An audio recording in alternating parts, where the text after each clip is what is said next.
Welcome back, everybody. Eric here, and today we've got another Top 5 Guns episode for you. This is going to be a 2024 revisit of my top 5 favorite military surplus rifles of all time. Now, I definitely consider myself to be an advanced collector. Over the years, I think at one point my collection got up to over 550 guns. Most of them, a lot of them long guns, and a lot of really cool, obscure, rare military surplus firearms. Well, I have downsized my collection considerably in the last year or two. And I'll say that this list sort of represents some of the milsurps that I absolutely will never get rid of. So not only are these my favorites, I own them, they're in my collection, and these are not going anywhere. You know, when you downsize a collection, you tend to sort of prioritize. Like, okay, well, are there going to be certain things I don't want to get rid of? Of course. Like, you're going to take some of the cherry stuff and put it in a pile, and you kind of go, you know, this is the stuff that I really love shooting. You know, I love the history, and, you know, I'm not going to get rid of these particular firearms. So I thought, you know, this would make a really good video concept for me to talk about. So we are going to go ahead and get into the first one here. Now, again, with top 5 guns, these are in no particular order. I'm just going to sort of go down the list, and we do have a wild card. So there are 6 guns here. First is the SKS. Now, there are a lot of different variants of this rifle out there, and they all have their, you know, kind of quirks and purpose and things like that. This one is a State Arsenal 26 Chinese SKS, Type 56. It has a blade bayonet, okay, that's attached. I mean, how cool is that? I mean, what's not to like about a bayonet that is attached to the rifle? I always thought that was fascinating. It's got a long gas system. You know, it's a really quirky gun. You have to feed it with stripper clips, all right, so it does not use a detachable magazine. You have 10-round stripper clips that are fed through this notch to load the gun. So kind of a crude and rudimentary gun, maybe by today's standards. The triggers on them are kind of crummy. Although it is a fairly easy gun to do a trigger job on, actually, so I suppose that's not as big of an issue, but there's something about this rifle I have just always adored. I love them, and at one time they were very, very inexpensive, and I think some of my initial SKS purchases that I made were probably somewhere in the $179 range for one of these. So yeah, I mean, if you could get one for 200 bucks, they're fantastic. I mean, what's not to like about that? Auto-loading 7.62x39 service rifle that you can pick up for south of $200. Yeah, what was not to like about that? Now, the prices on these have gone up considerably in recent years, but they are still, I would say, affordable. You know, you can still get a Yugo M59 66 or even a Type 56 or maybe a little Polytech or something for, I would say you can probably pick them up for 500 bucks now. So they're more expensive, but they're still reasonably affordable, okay? I love the SKS. They point so naturally, they're reasonably accurate, they're fun and handy, you don't have to worry about keeping up with magazines. It's just a very utilitarian rifle that I have always appreciated. This rifle could almost just be considered a sporting rifle that somehow made its way into the military rifle, but it was successful as a military rifle. That's what's so crazy about it. They were mass-produced, and they were handed out to, you know, tons of people, and they're just a really fantastic piece of military history. And I love the SKS, and it has always been one of my favorites, and always will be. Has a very, very close place to my heart. All right, this is my 1857 Norwegian Commader. This one is a 3-band. So this is a very rare gun to encounter in the United States. Commader literally means chamber loader. So it is a black powder rifle that loads from the rear, which is really cool. So you expose the rear breech, it pops up, and you put your powder, wadding, projectile, sabot, and then normally you have like some butter you put over the top to kind of lubricate it, and then the percussion cap goes down here. It is a black powder percussion cap rifle. And one of the cool things about this gun design is that here down below you have the actual hammer, okay? So the hammer's right here, and this big gnarly thing, it looks like a trigger guard, is actually the mainspring for the hammer. Now I have a little piece of leather in here. This is called a clicking leather. This is made for dry firing the gun.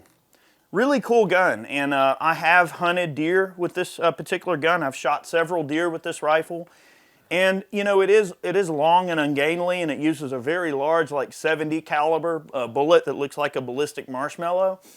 But there's something about this rifle that's just really fascinating and interesting and fantastic, and it's surprisingly accurate, okay, and it's very fun to shoot.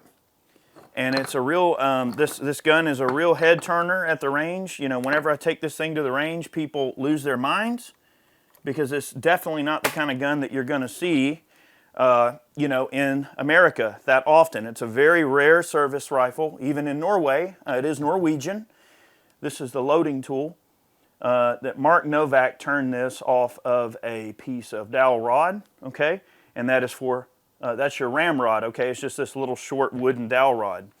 Very interesting gun, not something you see every day, and this particular one was brought back to life by Mr. Mark Novak at Anvil Gunsmithing. So if you want to see a complete episode on the restoration of this Norwegian Kammerlader service rifle, go check out Anvil Gunsmithing and check out his Kammerlader episodes. It is this exact rifle on the table that he brought back to life. So it's very fascinating. If you want to learn more about the way this gun operates, I suggest checking out his video. It's fantastic. It might even be more than one video, but check it out. All right, third on the list. Oh yeah, this is a Youngman, okay? These were produced for Sweden, all right? I believe the engineer's name was Eric Youngman, Youngman. I can't say those words, those names quite so well. But this is a really fascinating service rifle. So it is a semi-auto 6.5 by 55 Swedish, and it uses a direct gas piston, which is kind of cool. So you have a gas piston that, or a gas tube that actuates gas directly against this cup on the bolt face. So it is direct gas impingement, okay? When we think of the AR as a direct gas impingement, it's really not. It's a hybrid. This is direct gas impingement. The gas literally just goes through this tube and just poops right into the bolt and pushes the carrier to the rear. That's it. There's no intermediate puck or piston or rotational axis or component. It is literally just gas getting puked back into this bolt, okay? But they're very accurate. They have fantastic triggers, fully adjustable sights. They're very light and elegant and easy to use, and this rifle is one of the most accurate military surplus rifles I've ever shot. I mean, I've shot this thing out to 600 yards, and I'm talking with irons, y'all. This thing is absolutely ridiculous. This gun is obscene. It is so accurate. And I think one of the other reasons that I love the Youngman so much as well is because of the way that I procured this particular one. I was out in Vegas one year attending the Antique Arms Show, and a gentleman was hanging out with this particular gun, and I made him an offer, and he accepted the offer, and I got this and a second magazine, which the magazines are extremely rare for this rifle. So I was able to get another magazine and a serial numbered matched magazine to the gun, and oh yeah, it's a fantastic rifle. If you ever have a chance to own one, if you can afford to get one, they are great. You will not be disappointed with the Youngman. Now, you're also going to see a gun called the Hakim. Now that's a Egyptian produced version. Now those are good too. Don't shy away from the 8mm Egyptian Hakims. And also there's a gun called the Rashid, which uses a very similar operating mechanism, but it is a shrunk down version of this gun in 7.62 by 39. Those are cool too. So definitely check out the Rashid, although those are very rare guns. I think that as this design of gun goes, the Youngman is by far the best. No offense to the Egyptians, but the Swedes really know how to build a rifle. The stocks are beautiful. They're just fantastic guns. I really love this rifle, and I would have a hard time getting rid of this one. Okay, I have to put a Mauser in this group. Okay, number 4 is a Mauser variant, although it might surprise you as which one is my favorite. All right, so just go ahead and get your comments ready, okay? This is a Portuguese Vergueiro Mauser rifle. This is by far my favorite Mauser rifle design, and what's crazy about it is it's not even really technically a Mauser. in the truest sense. It is a completely different action than a Mauser, okay? It's got just some really neat features. For one, you know, its cock-on opening bolt is much smoother than a regular Mauser rifle. That's one thing I love about this particular gun a lot. Also, they added this little notch in the front of the receiver to allow the nose of the cartridge to clear easier. It's sort of an intermediate sized action, which was a really unique thing for that time. And apparently the prince or somebody of Portugal was a gun guy or something like that. And they sort of came up with this idea for this action. You know, they were gun people, they were enthusiasts, and they sort of, you know, came up with this idea, this low bridge right here to really allow plenty of room for that stripper clip to clear, the cut in the front of the receiver to allow the nose of the cartridge to clear easier when you're loading it. The trigger's fantastic, really good triggers on these guns, really smooth bolt, very light and elegant, very lightweight gun with a reasonably short barrel. And it points really naturally. Also, the way that they made this particular rifle, they added these really robust protection ears for the front sight post. So it almost has that kind of K31 sort of look to it. It looks just like a K31 front sight post.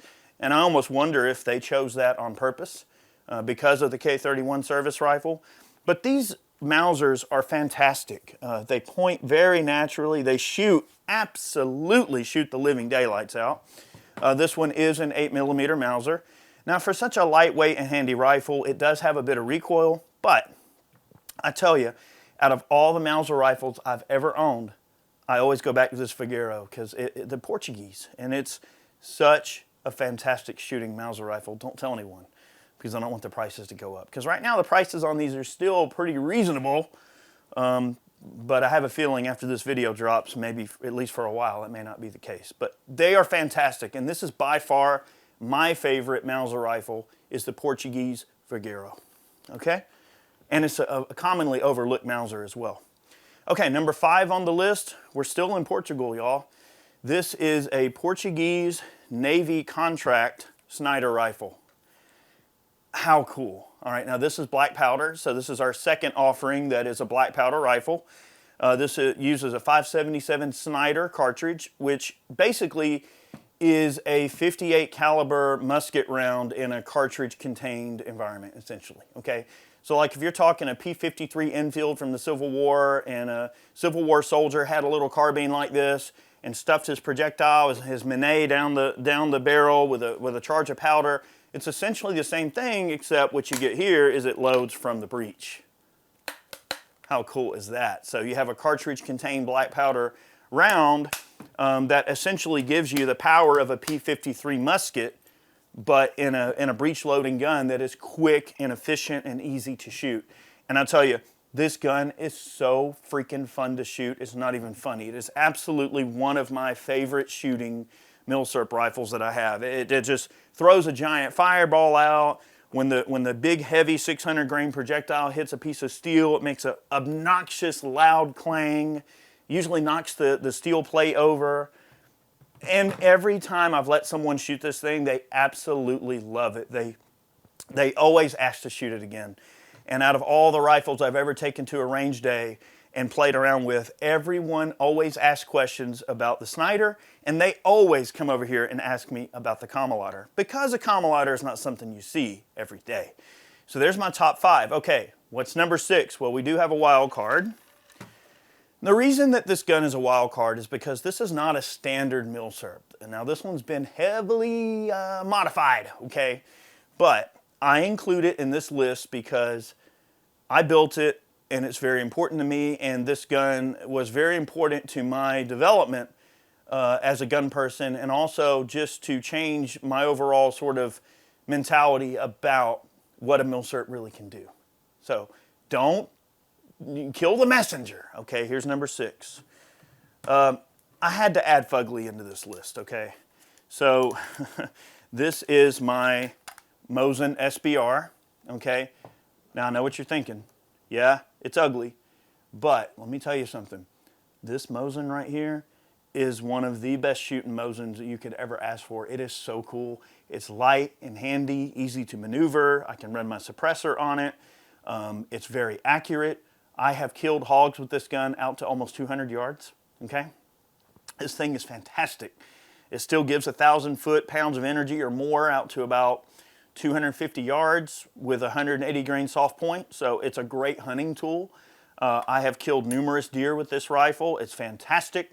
Of course, it throws wicked fireballs when you don't run the suppressor and you just run milsurp ammo. It throws nice big ugly fireballs. This one has a Timney trigger. We left the standard bolt handle on there, just a straight bolt handle. This is a Leupold scout scope that's on this gun, and this is a Rock Island, or a Rock Solid Industries scope mount, scout mount that goes up here, okay? And we have a Timney trigger, okay? And this is a folding stock from Ace Tactical, all right? And then, of course, we have a Magpul Mo Mo Plus that we put on here. But this gun's great. It's still in 7.62 by 54 rimmed. It started life as a 7.62 by 54 M9130 service rifle from Russia. And it had some issues. It had a bad goose egg in the barrel about a foot down the barrel. Someone had gotten a load stuck in it, and it had a real bad ring in the barrel. So I decided to cut it down and salvage it, okay? But it's been fully glass bedded. This is the original stock, and it's been highly modified to accept some of my hardware that we have here. But yes, this gun is ugly. Is it a true spec milsurp? No. But if a soldier was issued this in the war, I'm sure they would have really loved to have this over a full-length rifle. This thing is an absolute beast. It's a snooper. It's a sleeper. And it's a gun that I built piece by piece over the years, and I have very little money in it. There's something to be said about that. Really cool. This is a 51-tooth AAC muzzle device set up for an SDN6 suppressor. So there you have it. There's Fugly. That's number 6. This gun is sort of its own entity, all in its own. This rifle is a very famous rifle. Okay, it may not be famous for the right reasons, but Fugly is an internet mainstay for a reason. And I feel like Fugly deserves to be in this lineup because Fugly is every bit a milsurp still. Okay, that's my opinion, and I'm sticking to it. Well, thank you guys so much for watching today's video. What are your favorite military surplus rifles? Let me know. Is there something that you agree with, you disagree with? What's your list? I want to know what you guys like in the military surplus world. These are my picks. I know some of them probably caught you off guard, especially number 6. But let me know what you think. Many more videos on the way, y'all. Y'all have yourselves a great day. We'll see you soon.